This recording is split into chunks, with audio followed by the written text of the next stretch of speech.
ছাত্রনেতা আসিফ নজরুলের নেতৃত্বে সমন্বয়কারীরা বিভিন্ন বিশ্ববিদ্যালয় শিক্ষা প্রতিষ্ঠান দখল করার প্রক্রিয়া আছে। এমনকি সরকারের বিভিন্ন স্তরে স্তরে ঢুকে পড়ছে। মতলব খারাপ।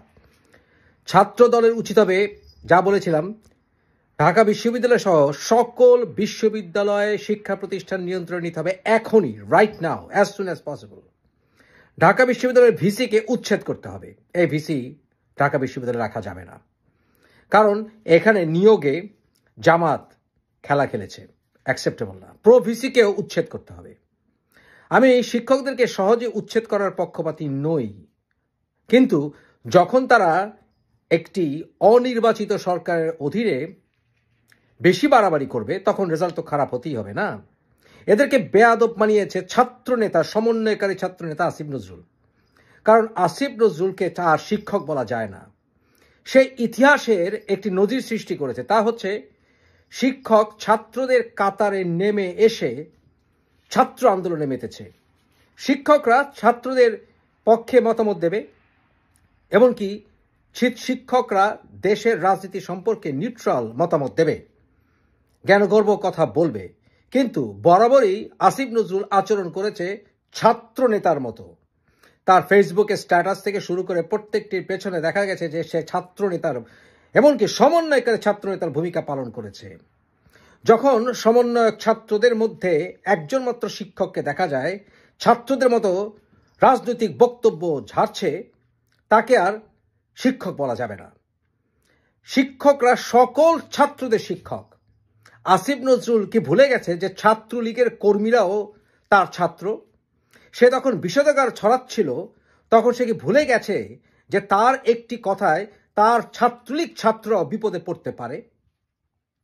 শিক্ষকরা আন্দোলন করেছে ইতিহাসে, কিন্তু তাদের আন্দোলনটা ভিন্ন। তারা একসাথে মিছিল করতে পারে, করেছে, 90-এও করেছে। তারা বক্তব্য দেবে, জনগণকে নেতৃত্ব দেবে তাদের বুদ্ধিমত্তা দিয়ে। তারা এমন কিছু করবে না যাতে দুদিন পরে ছাত্র জনতার মতো তাদেরকে মার খেতে হতে পারে। এই যে আসিফ নজরুল সুরসুর করে এই উপদেশটা হয়ে গেল, তার ক্লাসগুলো কে নিচ্ছে? আসলে সে বরাবরই কেয়ার করেনি। কেন? কারণ সে তো টক শো আর বিভিন্ন প্রাইভেট বিশ্ববিদ্যালয় সেমিনারে পেঁচাল পেরে রাজনৈতিক বক্তব্য দিয়ে তার সময় কই? সে তো রাজনীতিতে ব্যস্ত।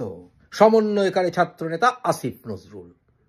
এই আসিফ নজরুলের তাণ্ডব থেকে আসলে অনেকটা বিচলিত অবস্থায় পড়ে গেছেন ডক্টর ইউনূস নিজেও। কারণ ডক্টর ইউনূসের ব্যক্তিগত উপদেষ্টাও আসলে নিযুক্ত করে আসিফ নজরুল।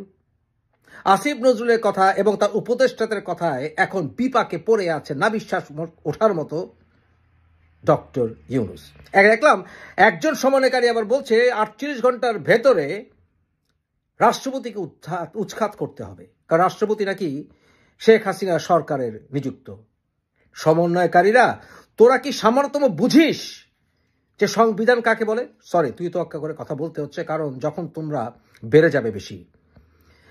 সরকার প্রথমত অসাংবিধানিক সরকার। সাংবিধানিক যেভাবেই বলো না কেন, একজন মাত্র মানুষ রয়ে গেছে, সেটা হচ্ছে রাষ্ট্রপতি। যদিও আমি নিজে ব্যক্তিগতভাবে তাকে শেখ হাসিনার চামচা মনে করি, কিন্তু উপায় নেই এই মুহূর্তে। তার ঘাড়ে বন্দুক রেখেই গুলি ছুটতে হবে, কিছু করার নেই। তাই এই সমন্বয়কারীরা বুঝেই না সংবিধান কাকে বলে, সংবিধান অ্যামেন্ডমেন্টের প্রয়োজনীয়তা কি, কিভাবে একটি ট্রানজিশন গভর্নমেন্ট সংবিধান পরিবর্তন করে আনতে হবে, কিভাবে বিভিন্ন অ্যামেন্ডমেন্টের মাধ্যমে এই গভর্নমেন্টকে অথবা ভবিষ্যৎ অন্য কোনো গভর্নমেন্টকে একটি সাংবিধানিক রূপ দেওয়া যায়। আরে সংবিধান তো সাসপেন্ড করেনি, সম্ভব না। এই সরকারে কি সে অধিকার আছে সংবিধান সাসপেন্ড করা? আর যদি স্বৈরাচার বলো, ফাইন, শেখ হাসিনা স্বৈরাচার ছিল, কিন্তু অবৈধ বললে বিপদ। বর্তমানে যে ওয়াকার কার দ্বারা নিযুক্ত হয়েছিল? তাহলে কি ওয়াকারকে উচ্ছেদ করবে, দেশে নৈরাজ্য আনবে? ও, তোমাদের মতলব কি ইসলামী বিপ্লব আনা? ইসলাম সবচেয়ে বড় ইজ্জত হারিয়েছে এই মোল্লা মৌলবী এবং ইসলামকে ব্যবহার করে যারা রাজনীতি করে তাদের হাতে। তাই এদের হাতে গণতন্ত্র তো সেফ না, এদের হাতে ইসলামও সেফ না। কারণ এদের কথা না শুনলেই তো নাস্তিক, মুরতাদ, কাফের, জঙ্গি, নাস্তিকদের গুন্ডা এইসব টাইটেল পেতে হয়। এরা গণতন্ত্র বোঝে না, এরা বোঝে আসলে তালেবানি শাসন। বাংলাদেশে এটা চলবে না, চলবেই না। ঢাকা বিশ্ববিদ্যালয়ে স্লোগান দেওয়া যাবে না বাংলা হবে আফগান, সবাই হবো তালেবান। নো, এটা চলবে না, মেনে নেব না আমরা। মেনে নেব না, আমরা এখনো মরে যাইনি। বিদেশ থেকেও আমরা শব্দের ক্রুজ মিসাইল মারব। এবং আমরা দেখতে পাচ্ছি আসিফ নজরুলের গলায় ঝুলবে কি, হ্যাঁ, হাবলুন মিন মাসাদ। হাবলুন মিন মাসাদ কি? হ্যাঁ, দড়ি। তার গলায় রাজনৈতিক দড়ি পড়ে গেছে, শেষ। আর সমন্বয়কারীদের অবস্থা কি? কাসফি মাকুল, মানে কি চর্বিত চর্বণের মতো অবস্থা হবে। কারণ তারা বেশি বেড়ে গিয়েছিল, শিক্ষকদের কান ধরে ওঠায় নামায়, অথচ যেখানে নাহিদের নিজের বাপ বদমাস নাম্বার 1, কোথায় সেই ক্ষেত্রে কেন বৈষম্যমূলক আচরণ করা হয়? কেন?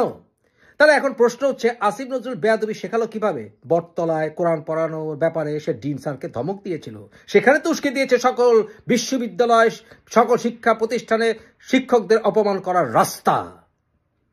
সে তার নিজের চাচা শ্বশুর সম্পর্কে কিভাবে কথা বলে, ন্যূনতম শ্রদ্ধাবোধ নেই। একটা শিক্ষককে পছন্দ না হলে, তার কথাবার্তা পছন্দ না হলে সমালোচনা করার এবং তাকে পদ থেকে সরিয়ে দেওয়ার রাস্তা আছে।